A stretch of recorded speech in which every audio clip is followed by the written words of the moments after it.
Assalamualaikum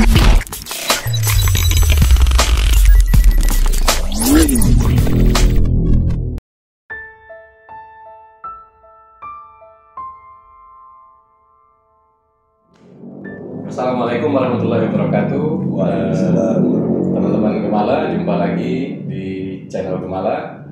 Kali ini kita kedatangan seorang tamu istimewa, seorang penulis yang beberapa kali menerbitkan naskahnya di Gemala, Pak Haji Endang Manali. Kalau boleh saya perkenalkan secara singkat, beliau ini seorang akademisi, seorang pengasuh Yayasan Pendidikan Islam juga ya Ustadz ya, seorang advokat juga, seorang penulis buku yang aktif gitu ya, dan termasuk beliau juga dalam kapasitas sebagai salah satu anggota Majelis Ulama Indonesia Kota Depok ya Ustadz ya. Pusat juga ya. Oh Masya Allah. Nah ini kita bersyukur kedatangan beliau ke kantor Gemala. Langsung kita coba ajak diskusi, terutama berkaitan dengan kapasitas beliau sebagai akademisi atau anggota Majelis Ulama Indonesia. Nah, kami sengaja menyiapkan satu tema khusus, langsung atau nggak langsung, itu berkaitan dengan salah satu buku yang pernah beliau tulis, yaitu buku Esensi Sabar. Nanti teman-teman bisa lihat di deskripsi, bisa lihat di Facebook atau website Gemala ya. Nah, jadi tema kita kali ini adalah membahas tentang apa itu esensi sabar. Gitu kira-kira, Ustadz Endang ya. Nah, saya mungkin mulai dari pertanyaan pertama, Ustadz. Ya, silakan. Ustadz, apakah sabar itu memang ada batasnya? Ya, Bismillahirrahmanirrahim.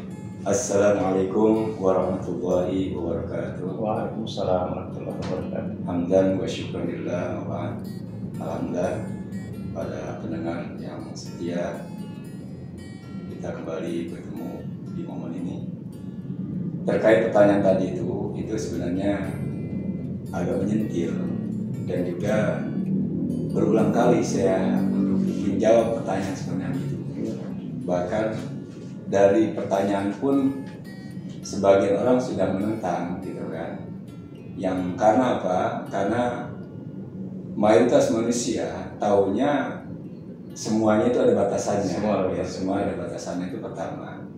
Memang kalau dalam logika agama semua ada batasnya. Hidup pun ada batasnya. Kita kadang-kadang banyak bercita yang sangat tinggi dibatasi dengan ajal kita.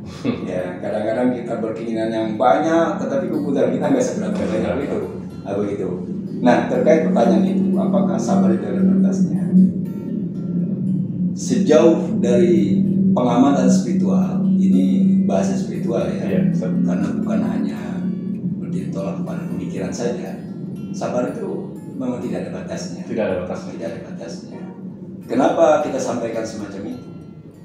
Karena memang Allah Subhanahu wa Ta'ala sendiri pun menciptakan kita penuh dengan warna-warni gitu. Ya. Dari rupanya sudah berbeda, dari pola pikirnya sudah berbeda, dari arus kehidupan manusia satu dengan yang lain pun sudah berbeda. Bahkan wajah kita pun berbeda. Ketika kita sudah ditampakkan, sifat-sifat kita juga sudah berbeda, pemikiran-pemikiran itu berbeda. Nah, menjadi PR selanjutnya adalah apakah kita bisa menyikapi dari perbedaan itu sendiri? Kalau kita masih belum mampu, ya berarti kita itulah sepengetahuan agama kita. Tetapi kalau kita sudah bisa menerobos spiritualitas kita, bahwa kita bisa menyatakan bahwa sabar itu tidak ada batasnya. Misalnya salah satu firman Allah Subhanahu wa Ta'ala, A'udzubillahi minasyaitonirrajim, wa ahsin kama ahsanallahu ilaik. Berbuat baiklah sebagaimana Allah selalu berbuat baik kepada kita. Satu item saja, satu firman Allah ini saja, kita sudah memahami. Memang tidak boleh tidak pernah bosan-bosan itu untuk berbuat baik. Ya. Artinya bahwa hanya kebaikan yang harus kita lakukan. Tentunya ada batasan-batasan dari sisi agama. Berbuat baik kepada siapa saja tentunya. kalau kemungkaran tetap harus tegas, Iya. atau ada negara lain menyerbu kita dalam kedamaian itu juga harus tegas, Iya. dan seterusnya tentunya berada di sana. Jadi sekali lagi dalam hal ini adalah bahwa sabar itu tak ada batasnya. Iya. Jadi artinya kalau kita mungkin sering lihat ya Ustaz ya, Iya. orang misalnya tiba-tiba dia mungkin beberapa kali dia mencoba menahan sabarnya sama sesuatu atau seseorang gitu. Terus suatu saat dia emosinya meledak, dia langsung ngomong, kamu pikir sabar saya apa? Saya udah cukup lama menahan sabar saya juga ada batasnya. Ya. Nah itu mungkin sebenarnya kata-kata itu nggak perlu ya Ustaz ya? Ya, ya, itulah yang disebut dengan gagal paham dalam memahami Islam. Nggak paham ya? Ya, kenapa kita sebut dengan gagal paham? Ini biasanya ada di bahasanya adalah bahasa-bahasa kampus ini. Iya.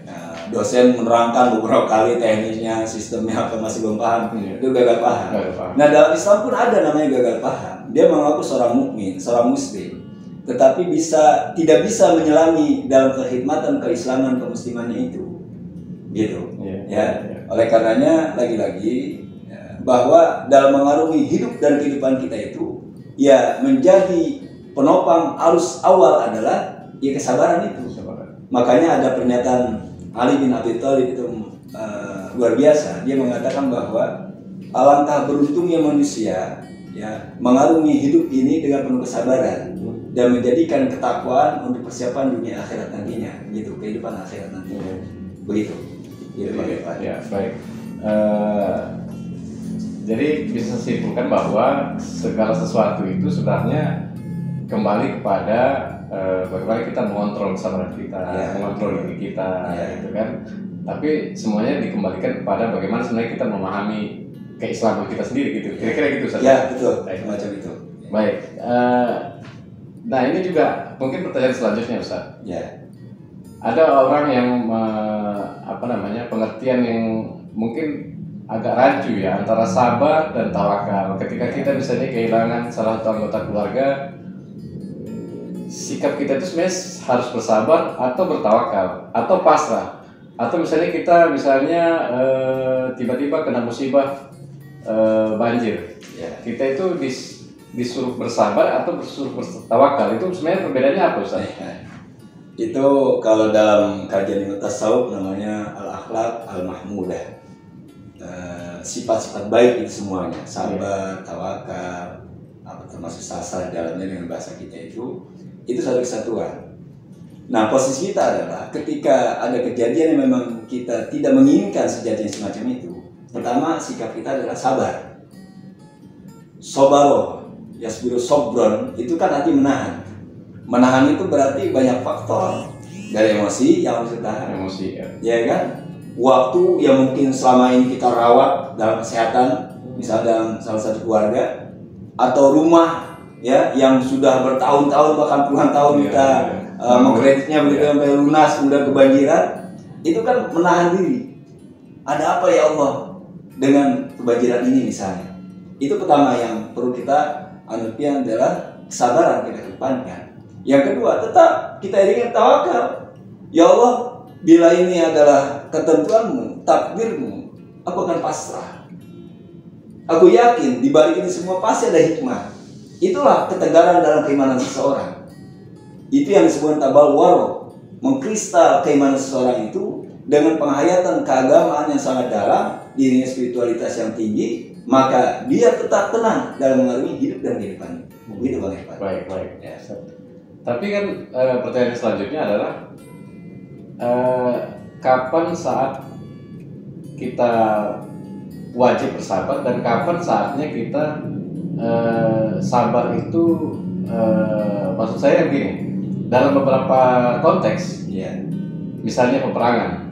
Peperangan itu mungkin nggak ada unsur kesabaran di situ menurut saya ya.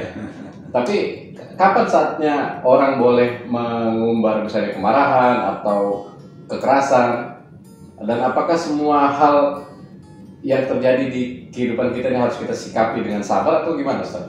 Ya, dalam surah Az-Zumar ayat 10 Allah berfirman, A'udzubillahi minasyaitonirrajim, innama yuwaffas-shabiruna ajrahum bighairi hisab. Ya. hanya bagi orang-orang yang sabar sajalah yang akan mendapatkan pahala tiada hingga. Termasuk dalam peperangan tadi itu. Siapa bilang dalam peperangan tidak sabar harus kita kedepan? Tetap harus kita kedepankan. Karena dalam kaidah peperangan Islam itu adalah pertama niat, ya.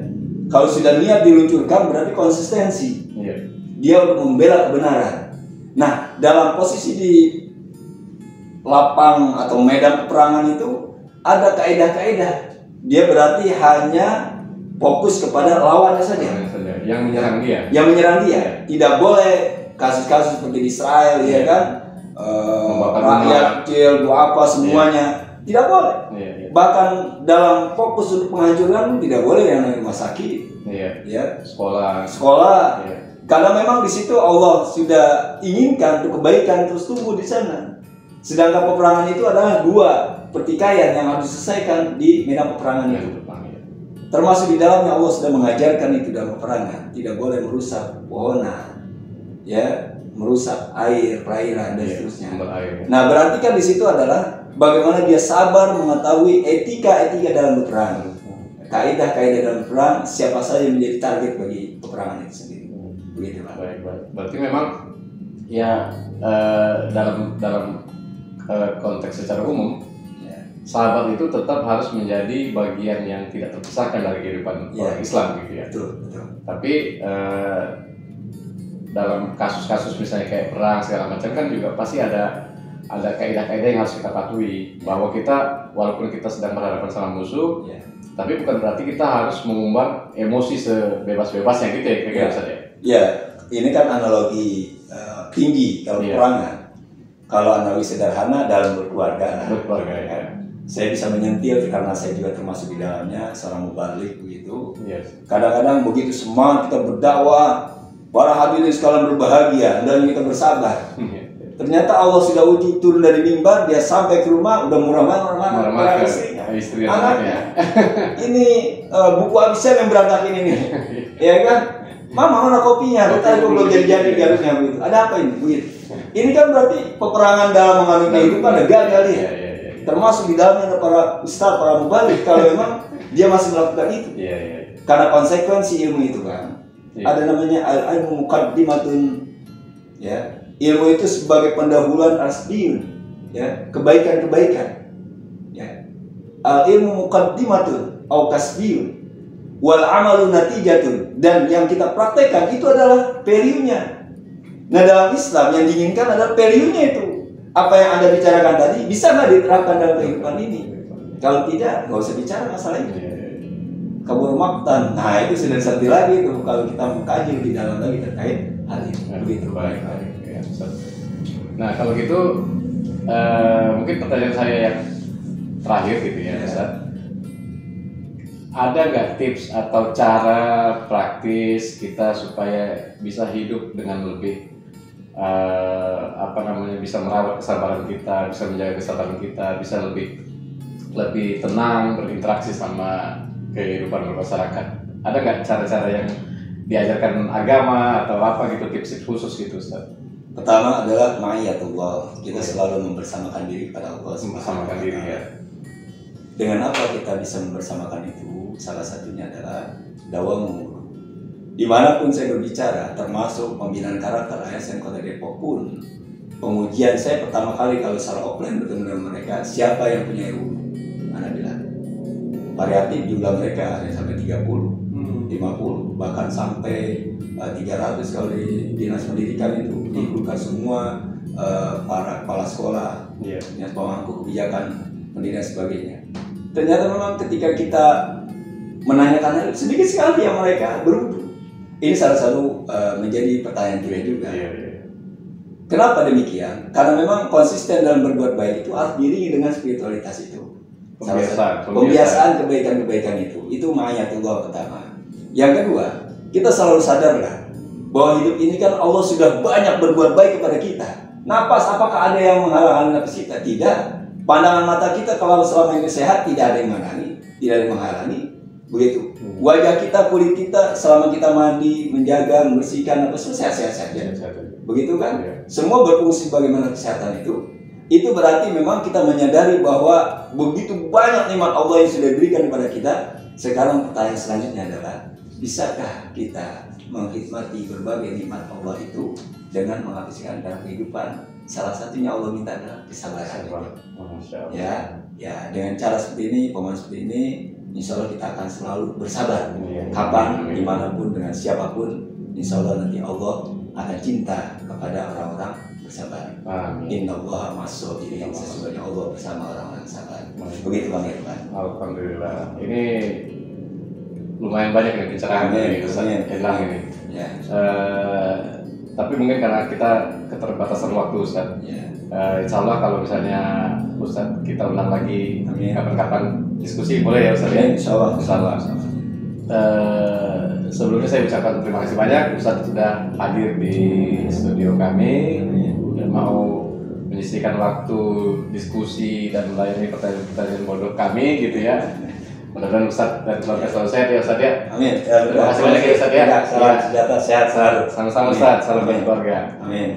Teman-teman Gembala, cukup sekian dulu. Mudah-mudahan kita bisa ketemu di episode selanjutnya. Saya Irfan atas nama teman-teman dari manajemen Gembala mengucapkan terima kasih banyak.